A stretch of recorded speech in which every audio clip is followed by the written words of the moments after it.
Hey everybody, it's Roy from A&S Gear. We're going to look at a sight today. So if you're an airsoft player and you want to set up your gun to look super trick, or you've got a scenario paintball set up and you want to put a sight on it, this will be a good choice for you. It's pretty low profile. It doesn't stick up very high. You can see it's got the mounts right here to mount to any standard Picatinny rail. And it's not very thick optic. It's a 1x30, so there's no magnification to it. And it's a 30 millimeter optic, or 30 millimeter glass.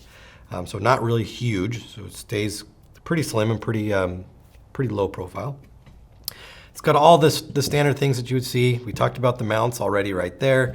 It's got flip up lens protectors on both sides, which you could, I'm pretty sure, see if I can get this off here and not break it. You can pull them off. It's threaded on this end right here, the outside end. Actually, it's threaded on both ends, so that you could add a sunshade to it. You could pick one up and put that on there as well. But I recommend using the lens protectors when you're out running around and you're not actually, shooting back and forth at someone. If you take an errant ball into the lens, especially if you're playing airsoft, there's a good chance you could crack that inside of there. So just be careful. Flip up sights. You've got a red and green dot inside of there. And this one has, it doesn't have preset intensities to the light. Basically, as you turn the knob, the light will get brighter and brighter and brighter until it gets to a point where it's gonna switch over to the other color. So the more you turn it, the brighter it gets until you've gotten as bright as it can, and then it goes on to the next one. So no longer will it go click, click, click, click, click. It's just gonna go until the next one, and then go until the next one, and it goes from red to green. So that's pretty cool. You can kind of set the exact intensity that you want. You're not stuck with the intensity that they give you. Underneath the red-green selector wheel, you've got your section for a battery right there. So that's easily accessible. You can just unscrew that top, put the battery in, screw it back on, and you do get 2 batteries. You get an extra one with your gun or with your sight. And then you've got 2 caps that you can pull off here.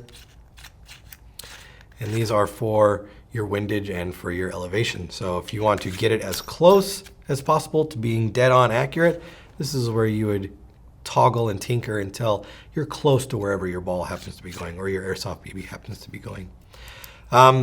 It's pretty lightweight, not just a big honking piece of aluminum or metal that is gonna weigh your gun down.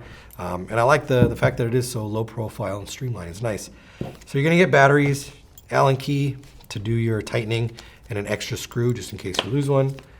You do get an owner's manual right there, and a nice soft microfiber to clean your lenses. It's a good looking sight. I almost called it a scope. It's definitely not a scope. It's a good looking sight. Easily mounts up to anything that's got a standard Picatinny rail on it. Different colors, 2 different colors, the red, green, lens caps. It's got all the things you would need in a good looking sight. So definitely check this one out. The UTG 1x30 red-green dot CQB sight. It's available through the website. Order yours now through ansgear.com.